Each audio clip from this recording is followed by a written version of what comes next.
post-fight analysis. I absolutely love the fight. Islam Makhachev proved he's the greatest 155er in the world by defeating Charles Oliveira. Now, I think he's the second greatest 155er in the world. I think Khabib is still number one.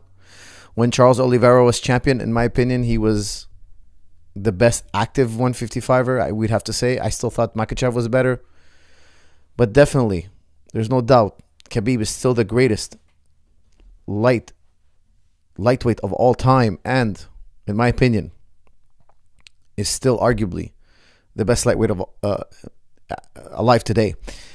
And Islam Makhachev, his protege, proved that he is head and shoulders above the division by beating a man who's beat all the top contenders.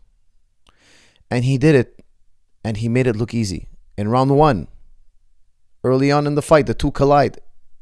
Oliveira kind of like pulls guard, a weird kind of guard pull. He eventually gets back up to his feet.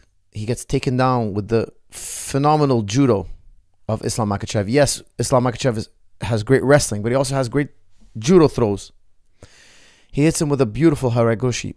Beautiful. Brings him down to the ground. Steals the round. No doubt. Nobody was arguing that the round was even close. In the second round, he did what many of us didn't think he could do. He knocks down Charles Oliveira. He knocks him down cold. Gets on top of him.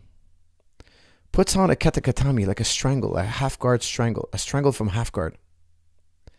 And what amazed me, usually when you're in that choke, when you're in a katakatami, when you're in an arm triangle, your arm is across your chest and somebody's squeezing on your neck. As long as you have their leg in your half guard, you're generally safe. Now, we've seen guys get tapped from there.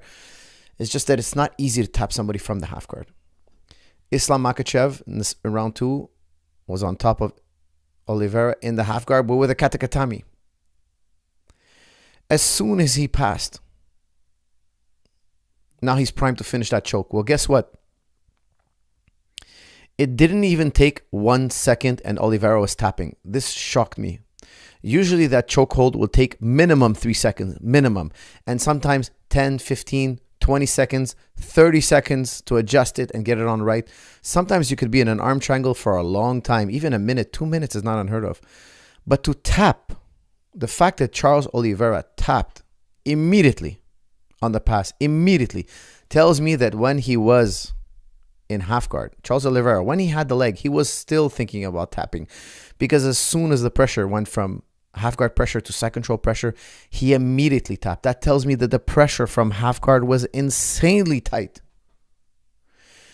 Now, it's not very common you finish a katakatami or an arm triangle in half guard. It's very, very rare. Now, we saw the only one I could remember in UFC was when Barberena choked out. Who did he choke out again from? Sage Northcutt. He just tapped out Sage Northcutt. And everybody was saying, no, you can't tap from there. You can't tap from there. Guys, you're right. It's rare, but it can happen. Okay, now, I know Sage Northcutt for a fact was totally sick on that fight. He had a strep throat. Nobody wanted him to do the fight. I didn't want him to do the fight. He was seriously, seriously sick. Maybe that had something to do with it, of course. But still, guys, a Von Flue choke is very similar in the type of finish. You can get finished from half guard. It's just rare. It's just rare.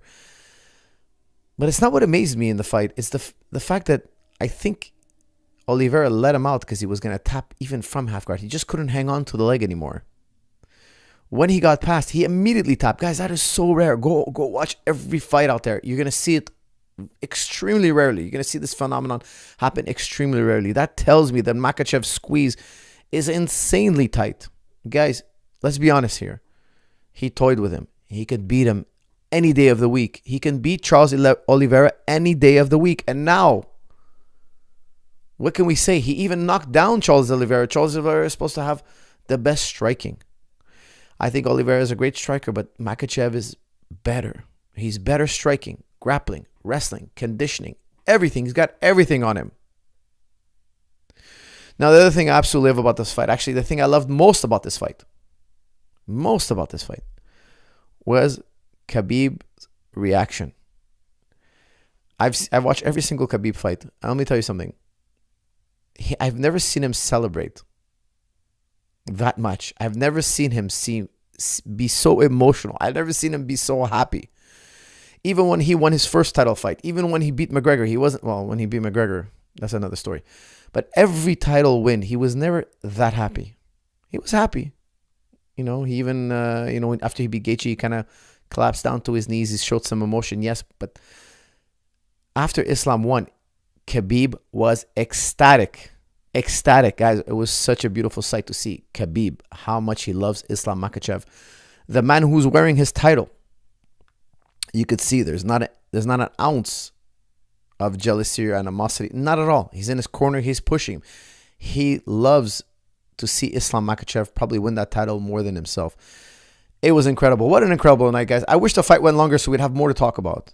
But really, it came down to a beautiful trip from Islam Makhachev. Some ground and pound in round one. Total control in round one. Oliveira did have a nice escape from half guard. I thought he would get trapped in half guard early. He actually escaped from half guard once, which was really nice. That was the best move he did in the entire fight. In the second round, there's a few failed attempts, body locking against the fence. And then later on, 3 minutes in, what do we have? We have Oliveira jump a scissor knee. Could have landed big, but also it's very risky, guys. Whenever you do a jumping attack, you're exposing your chin. Now, Oliveira, I was saying in the pre-fight analysis, I was saying, look, he's very good offensively, but he's very irresponsible defensively. He's very offensive with his attacks. He's a cowboy. He's a wildcat out there. But he's very defensively irresponsible, and he got clipped by a hard left hook. The most basic attacks, guys. Islam Makhachev is using the most basic attacks at the highest level. He timed it. It connected. Oliveira's feet were off the floor, jumping. That's the worst time to get hit, when your feet are off the floor. You'll notice that most knockouts, 1 foot or 2 feet are off the floor. It's rare that both feet are on the ground. Now, it does happen, of course, but most knockouts happen when 1 or 2 feet are off the ground. If you get hit, you're going to land like a ton of bricks. He knocks him down, and we all saw it wasn't long before he had a nice arm triangle on, and immediately when he passed, there was a tap, which blew my mind, guys. I thought Oliveira would at least resist or attempt an escape, but no. It must have been so tight.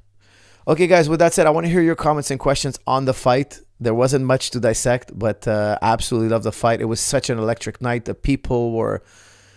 It was an incredible night of fights. There's so many fights to talk about, but really, honestly, the energy in the crowd, the screaming, the yelling, the cheering when Islam won that belt was just a beautiful moment. Okay, that kick he did was ridiculous. That's from Bros Transport. Which kick exactly? You're talking about the scissor flying kick? It's not ridiculous, guys. It's worked for him in the past. He's not trying out something new. Okay, that was a fantastic attack. He just was, when he did it, he was defensively irresponsible. There are ways to protect yourself and do it when it's not so risky. Okay, there are ways to jump, guys. There are great jump kickers out there. There are guys who made their entire careers on jump kicks, not in MMA, but in kickboxing, definitely. So, actually, in MMA, you could say that even Pettis made his career off jump kicking. He's done a lot of phenomenal jump kicks.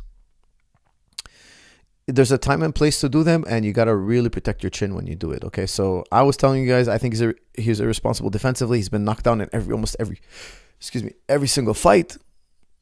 If Makhachev knocks him down, he's gonna get on top of him, and it's gonna be a hard night.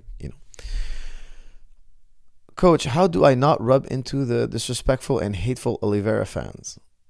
Oh, Jawad wants to know, Coach, how do I not rub it into the disrespectful and hateful Oliveira fans?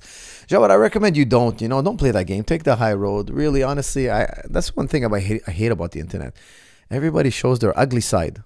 Guys, we're already fighting. These guys are putting so much of their health and their courage. It takes a lot of guts to get in the octagon. It takes a lot of guts. Guys, those are real punches. Those are real kicks.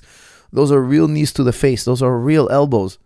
And you're doing it in front of the entire world. It's a vicious sport. It's a tough sport, guys. There's no tougher sport. Respect is paramount, guys. Respect is paramount.